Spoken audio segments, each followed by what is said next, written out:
Queries. अब हमारा next topic है क्वेरीज। क्वेरी क्या होती है? A query is a statement that gives you filtered data according to your condition and specification.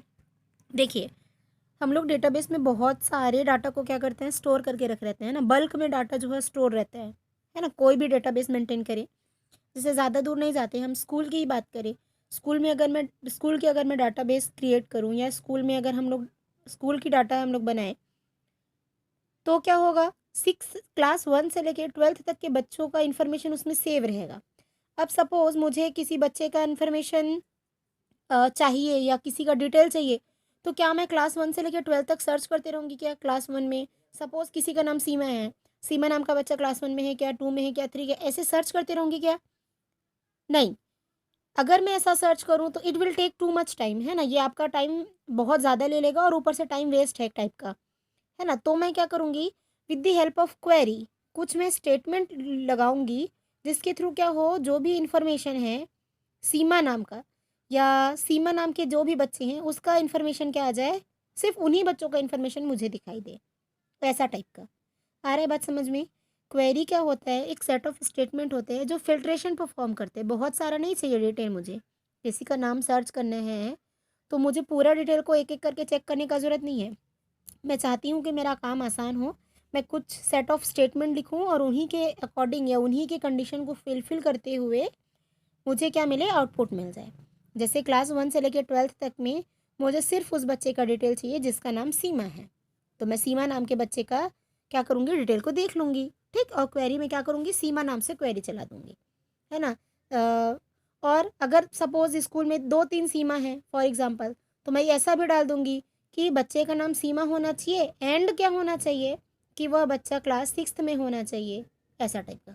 अब क्या करेगा, अब सीमा नाम के बच्चे को खोजेगा, साथ में वो भी देखेगा कि वो बच्चा क्लास 6th का होना चाहिए। एंड लिखने से क्या होता है, दोनों कंडीशन को ट्रू होना या दोनों कंडीशन को सही होना ज़रूरी होता है। आ रही बात समझ में? इसको जब हम और प्रैक्टिकल देखेंगे ना तो समझ आएगा, ठीक है? जैसे किसी का नाम है, नाम इक्वल टू क्या होना चाहिए, सीमा, एंड क्या होना चाहिए, class should be what, 6th suppose. तो दोनों कंडीशन सही होगा तभी आउटपुट मिलेगा। बच्चे का नाम सीमा भी होना चाहिए और क्लास 6 भी होना चाहिए। अगर सर्च करते-करते उसको सीमा नाम का कोई बच्चा मिला, लेकिन अगर उसका क्लास 4th है, तो क्या उसका डिटेल को देगा क्या? नहीं। क्यों? क्योंकि आप एंड करके लिखे हो बीच में, और एंड का मतलब होता है that the condition should be true and both condition should be true, not only the first one. ऐसा नहीं है कि एक ही बस सही हो, दोनों कंडीशन क्या होना चाहिए, सही होना चाहिए, और फिर उसके हिसाब से क्या करता है, रिज़ल्ट को देता है। ठीक? लेकिन अगर मैं और लिख देती, या तो सीमा नाम का बच्चा हो, या फिर कोई और ले लो, जैसे मानसी नाम की कोई बच्ची है, तो ऐसा करके ले लो। और लोगे ना तो क्या होगा, सीमा नाम का जो भी बच्चा होगा उसका भी रिज़ल्ट दिखाएगा, साथ में मानसी नाम की जो बच्ची होगी उसका भी रिज़ल्ट दिखाएगा। कब? इफ यू पुट और इन बिटवीन द 2 कंडीशन और इन बिटवीन द 2 स्टेटमेंट्स। समझ में आ रही है बात? तो ये क्या होता है, क्वेरी क्या होता है, जब हमको कुछ चीज़ सर्च करना रहता है, कुछ फाइंड करना रहता है, या उस डाटाबेस में कुछ वैल्यू को डालना रहता है, तब के कंडीशन में एक स्टेटमेंट लिखते हैं या एक लाइन लिखते हैं जिसको बोलते हैं query. And with the help of query we can easily put the data into the database, we can easily retrieve the data from the database, we can delete, we can search, and we can do any kind of operation in the database table. हम edit कर सकते हैं, delete कर सकते हैं, वहाँ से data निकाल सकते हैं, उसमें डाटा डाल सकते हैं, and this all things can be done with the help of only the statement, and that statement name is query. आ रही है बात समझ में? तो ये होता है क्वेरी। जैसे आपको ये डेटाबेस दिया है, ठीक? इस डेटाबेस में क्या किया है, कुछ फ़िल्ट्रेशन किया, और उसमें सिर्फ़ हमको सिर्फ़ नेम, एम्प्लॉयी आईडी और डिपार्टमेंट वाला ही डाटा क्या कर रहा है, दिखा रहा है। इधर भी वैसे ही। तो यहाँ लिखा है, द क्वेरी रिट्राइव्स, रिट्राइव मतलब बाहर निकालना, फ़िल्टर करना, supervisors detail by fetching name and employee ID from employees table and department from the department table. तो मैं क्या रिट्राइव कर रही हूँ, सुपरवाइज़र जो भी हैं, ठीक है? सुपरवाइज़र डिटेल में नेम और एम्प्लॉयी आईडी को रिट्राइव कर रही हूँ, और यहाँ से एम्प्लॉयी टेबल से, और एक डिपार्टमेंट टेबल से कोई डिपार्टमेंट नंबर को ऐसा रिट्राइव कर रही हूँ, ऐसा। ठीक? तो ऐसे कंडीशन लगाना है। अभी आपको क्वेरी रन करने का ऐसा नहीं दिया है, तो बस इतना जान लीजिए कि क्वेरी क्या करता है, ऐसा कुछ कुछ फिल्ट्रेशन करता है। अब आता है फॉर्म। तो फॉर्म क्या होता है? With the help of form we can easily enter the data into the database, है ना। तो form is nothing but a interface, है ना। फॉर्म क्या होता है? एक इंटरफेस होता है in the user specific layout and that lets you to enter the data, change data directly into the table. और एक प्रॉपर्टी फॉर्म की ये होती है कि फॉर्म में हमको सबका डिटेल नहीं दिखाता, फॉर्म में सिर्फ किसी एक स्टूडेंट का, मतलब स्टूडेंट नहीं बोलना चाहिए, किसी एक पर्सन का डिटेल दिखाता है, चाहे वो स्टूडेंट हो, चाहे एम्प्लॉई हो, चाहे जिसका भी आप डाटा मेंटेन कर रहे होगे उसी का। ठीक, तो फॉर्म हमको ये दिखाता है कि किसी एक का कंप्लीट इन्फॉर्मेशन, और है ना, आधा अधूरा नहीं, जितने भी टेबल हैं, जितने भी डाटा हैं वो। तो यहाँ पे लिखे हैं टू ईजिली व्यू, एंटर और change the data directly into the table you can use the form. When you open a form the base retrieves the data from one or more table and displayed it in the screen the layout specified by you, है ना। जैसे आप layout में जिस जिस form में आप देखना चाहोगे, जिस तरीके से आप देखना चाहोगे, उस तरीके से फॉर्म आपको क्या करेगा, डाटा को रिट्राइव करेगा। और सिर्फ एक टेबल से नहीं, मल्टीपल टेबल से क्या होता है, किसी सिंगल पर्सन का मतलब डिटेल को हम फॉर्म में देखते हैं। ठीक, तो यहाँ पे लिखा है this is the very important point here, form focuses only one record at a time and they can display field from the multiple tables, pictures and more, है ना। यहाँ पे इस इवन आप यहाँ पे पिक्चर्स भी देख सकते हो। ओके, तो ये हमारा फॉर्म हुआ। अब आपका रिपोर्ट। रिपोर्ट में क्या है? Report is an effective way to present the data in the printed format. It is the formal presentable printed document that lists the data in the formatted manner. तो जब report की बात करें तो report क्या होता है? एक प्रिंटेड कॉपी होती है या प्रिंटेड फॉर्मेट होता है ना। कॉपी नहीं बोलना चाहिए, प्रिंटेड फॉर्मेट होता है, जो बहुत ही सिस्टमेटिकली क्या रहता है, अरेंज रहता है, एकदम प्रेजेंटेबल वे में रहता है ना, स्पेशल वे में रहता है। तो यहाँ लिखा है to analyse your data and present it in the certain way in print you can create a report. For example, you might print one report that group the data, calculate the totals, another report with different data formatted for the different mailing. तो यहाँ हम कुछ इसमें ज़्यादा कुछ ये नहीं करना है, बस हमको ये देखना है कि प्रिंटेड कॉपी का जो प्रिंटेड कॉपी या जो ज़्यादा अच्छे से प्रेजेंटेबल फॉर्मेट में देता है वो क्या है? रिपोर्ट है। ठीक है, तो ये देखिए यहाँ पे किसी एक का क्या है, जैसे एक का नहीं, मतलब इसमें बहुत सारे लोग का हो सकता है। The report arrange the department wise, जैसे आप जो रिपोर्ट किस टाइप का चाहिए, तो ये डिपार्टमेंट वाइज रिपोर्ट दिया है ना। ये कॉरपोरेशन एचडी है, आईटी है, मार्केटिंग डिपार्टमेंट का है, ऐसा करके। ठीक है, तो ये क्या है? आपका रिपोर्ट है। Table displays many records at the same time but you may have scroll to have the whole records and you can not update data from more than one table at the same time but you can do this in the form very easily. ठीक है, जैसे आपको form मान लो कि दिया था ना, अभी फॉर्म पढ़े, तो फॉर्म में ये क्या फीचर होती है कि हम डाटा को इसलिए क्या कर सकते हैं? मॉडिफाई कर सकते हैं। ठीक, लेकिन रिपोर्ट में आप डाटा को मॉडिफाई नहीं कर सकते, प्रिंटेड फॉर्मेट टाइप का रहता है। आ रही बात समझ में? चलिए, अब हमारा मेन है डिज़ाइनिंग अ टेबल। हम टेबल को डिज़ाइन कैसे करेंगे? ठीक है, क्या क्या स्टेप फॉलो करना पड़ता है, क्या चीज़ें होती है। तो before you use open office base और any kind of database to actually build the table, form and other objects that will make your database, it is important to take time design your database, है ना। आपको कोई भी database बनाने से पहले क्या होता है? बहुत ज़्यादा टाइम लगता है, सोचना लगता है, सोचना पड़ता है, समझना पड़ता है। जैसे पहली बात, आप डेटाबेस किस पर्पज़ के लिए बनाना चाहते हो, क्यों बनाना चाहते हो, किस चीज़ के लिए बनाना चाहते हो, this is the first step.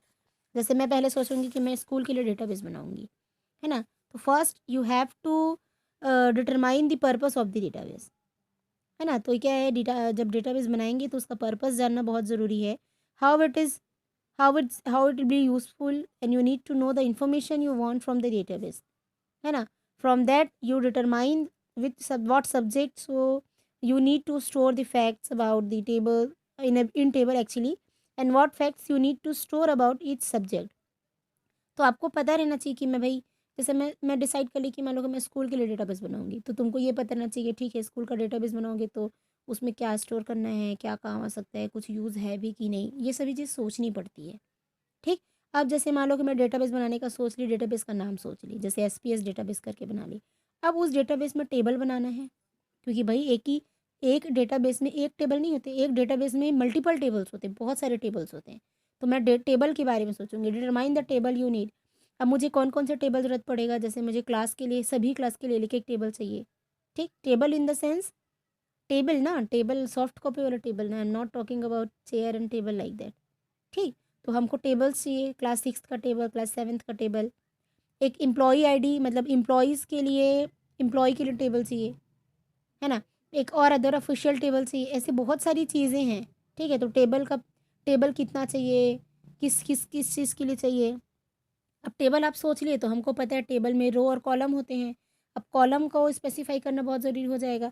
अगर मान लो कि मैं टेबल बना दी तो कॉलम क्या होना चाहिए, एक तो एडमिशन नंबर, नाम, फिर रोल नंबर होना चाहिए, फिर उसमें क्लास होना चाहिए, डेट ऑफ बर्थ होना चाहिए, मम्मी का नाम, पापा का नाम, एड्रेस होना चाहिए, फ़ोन नंबर, आधार नंबर, ऐसे बहुत सारे कॉलम होगा उसमें। और कॉलम को क्या बोलते हैं, फील्ड। समझ आ रहा है, फील्ड बोलते हैं उसको। तो हमको determine the field you need, आपको कौन सा फील्ड चाहिए वो देखना है। ये जो डिज़ाइनिंग का टेबल है ना उसको आप पढ़ोगे, 110 और 111 पेज में दिए हैं। तो लिखा है relate each field directly to the subject of the table. Unnecessary table नहीं रखना है। जैसे आप उसमें रख दिए मैरिड या अनमैरिड, सपोज मैंने वही टेबल रखा मैरिड या अनमैरिड, इसका कोई यूज़ है क्या, सबसे पहले आप ये बताइए।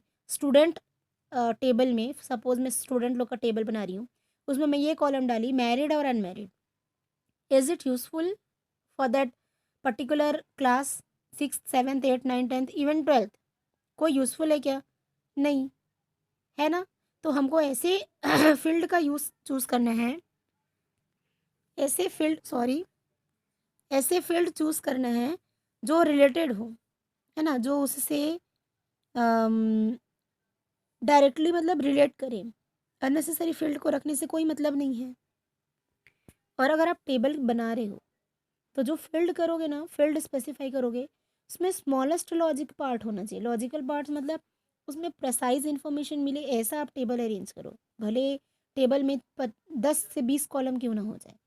जैसे आप नाम नाम का टेबल बनाने की बजाय फर्स्ट नेम लास्ट नेम ऐसा टेबल बनाओ। जैसे मान लो कि बबीता नाम की उस आपकी क्लास में 3 बच्चे हैं, तो लास्ट नेम हम अलग करिए। कोई बबीता देवांगन होगी, कोई बबीता साहू होगी, कोई बबीता वर्मा होगी, कोई बबीता सिन्हा होगी, हैं, ऐसा करके आप अलग अलग क्या करोगे, उसको और स्पेसिफाई करो। समझ आ रहा है बात। तो ऐसा मतलब अब स्मॉलेस्ट मतलब जितना आप डीप इन्फॉर्मेशन दे सको या जितना एक्यूरेटली या प्रेसाइसली आप उसको डिज़ाइन कर सको, वो आप अपने मतलब अपने इस लेवल तक करिएगा, है ना। ऐसा टाइप का बनाना है, मतलब करना नहीं है। ये एक मतलब तरीका है ना, ऐसा हम लोग को करना चाहिए करके। ठीक, यहाँ पे लिखा है डोंट इंक्लूड द डिराइव्ड और कैलकुलेटेड डाटा। जैसे डिराइव्ड या कैलकुलेटेड डाटा समझ रहे हो, डिराइव्ड जैसे कि बहुत लोग वो करते हैं डेट ऑफ बर्थ को कैसे करते हैं, डेट ऑफ बर्थ जो है डायरेक्टली ना लिख के वो किसी पे बेस्ड या किसी के, जैसे डेट ऑफ बर्थ में डाली उसके बाद एज वाला जो कॉलम रहेगा ना वो डेट ऑफ बर्थ के ऊपर रिलेट कर देते हैं। जैसे डेट ऑफ बर्थ मान लो कि अभी 20 चल रहा है ना, मान लो कि मैं 15/2015 में जन्म हुआ है मेरा, तो मैं एज नाम का कॉलम कर दूंगी। तो उसको हर साल अपडेट करना पड़ेगा, तो उसका कोई मतलब नहीं है, क्योंकि एज वाला जो मतलब क्या बोलूँ कॉलम है वो तो डेट ऑफ बर्थ पे डिपेंडेंट है ना, और उसको आपको हर साल अपडेट करना पड़ेगा। तो इस टाइप का फील्ड को देने से कोई मतलब नहीं, आप सीधे डेट ऑफ बर्थ वाला कॉलम को दो, एज वाले कॉलम को देने से कोई मतलब ही नहीं है। मैं बोलना क्या चाह रही हूँ आप लोग को समझ में आ रहा है ना। तो ऐसा डिपेंडेंट वाला या डिराइव्ड वाला या कैलकुलेशन टाइप का जो है उसको देने से कोई मतलब नहीं है ना, उसको आप नहीं दो। ठीक, फिर क्या है identify the fields and the field with unique values in each record. अब फील्ड बना दिए, वो सब कर दिए, तब मेन क्या होता है, हमको प्राइमरी की डिक्लेयर करना। हर एक टेबल में कैसा हमको फील्ड चूज़ करने हैं जो प्राइमरी हो, जिसकी वैल्यू ना तो ज़ीरो हो। ज़ीरो का मतलब उसमें हम ऐसा नहीं है रोल नंबर को प्राइमरी की डिक्लेयर कर दिया और किसी बच्चे का रोल नंबर ही डालना भूल गए, ऐसा नहीं होना चाहिए। क्योंकि primary key can not be duplicate and can not be null और अनिल। ऐसा नहीं हो सकता कि उसमें डाटा ना रहे। ठीक, अगर आप ऐसा कर दिए, मान लो कि उसमें डाटा ही डालना भूल जाओगे ना, तो वो आपको मैसेज या एरर मैसेज दिखा देते हैं। क्यों, कि that you have forgotten to enter the data in the primary key field like that, है ना। और सपोज मान लो कि आप नाम वाले कॉलम को प्राइमरी की डिक्लेयर कर रहे हो, तो वो भी मैसेज दिखा देता है that you can not declare the name as a name column as a primary key. Why, because a name can consist multiple values, है ना, और सिमिलर वैल्यूज़, सॉरी मल्टीपल नहीं बोलना चाहिए, सिमिलर वैल्यूज़ कंसिस्ट करके रख सकते हैं, ऐसा टाइप का। ठीक, तो प्राइमरी की वाला टेबल कैसे डिक्लेयर करना है आपको पता ही है, यूनिक जो हो। ठीक, ये हो गया। Determine the relationship between the tables, अब वो खैर अलग है, रिलेशनशिप डिटरमाइन करना कहीं ना कहीं से एक दूसरे से लिंक्ड होना चाहिए, उसको अच्छे से डिज़ाइन करना है। Enter the data and create और द, ये सभी जो भी डेटाबेस ऑब्जेक्ट है उसको भी क्या करना है, प्रॉपरली फिर क्रिएट करना है। जो भी क्वेरीज हैं, फॉर्म है, रिपोर्ट है, ये सभी चीज़ें आ रही बात समझ में। तो ऐसे हमको डेटाबेस बनाना है। अब जैसे दो टेबल के बीच में रिलेशनशिप की बात की है तो उसी को यहाँ पे दिखा दिया है। देखिए रोल नंबर वाला टेबल यहाँ पे है, उसका इन्फॉर्मेशन यहाँ दी है, और सपोज़ बहुत सारा कॉलम हो गया, हम ज़्यादा इन्फॉर्मेशन और नहीं डाल सकते, तो अलग से कोई टेबल बना देंगे मार्क्स टेबल में, और इसके रोल नंबर को यहाँ यूज़ करेंगे। अब देखो ये सभी चीज़ हमको रिपीट करने का ज़रूरत नहीं है। अब जैसे रोल नंबर 1 वाला है वो तो इधर को रिफ़र कर रहा है, इंग्लिश में 30 लाया, 40 लाया, 50 लाया, ये देख लिए। रोल नंबर 1 कौन है भैया, क्या नाम है, रोहित। रोहित, तो ऐसा करके हमको पता चल जाएगा। And this is how the tables are related with each other, है ना। लेकिन स्प्रेडशीट में ऐसा होता है क्या, नहीं होता। ऐसा कभी नहीं होता स्प्रेडशीट में कि हम किसी एक कॉलम को वहाँ पे डुप्लीकेट करें और वो इसको, ये वाला जो कॉलम है वो इसको रेफ़र करे, है ना। ये ऐसा स्प्रेडशीट में, एक्सेल में नहीं होता है। This is only happens in the database software like MySQL, Oracle और बेस। आ रही बात समझ में। अब ये हमारा आज फिर ये सेशन 1 जो है ख़त्म होता है। इसमें जो भी चेक पॉइंट्स है उसका आंसर तो दिया ही होगा, आप इसको समझिए और जानिए। फिर मैं क्या करूँगी, नेक्स्ट क्लास में मैं इसका एक्सरसाइज को कराऊंगी, ऐसा एक्सरसाइज जो पेपर में आता है। ओके, प्रैक्टिकल बेस्ड जो एक्सरसाइज है ना। चलिए, बाय।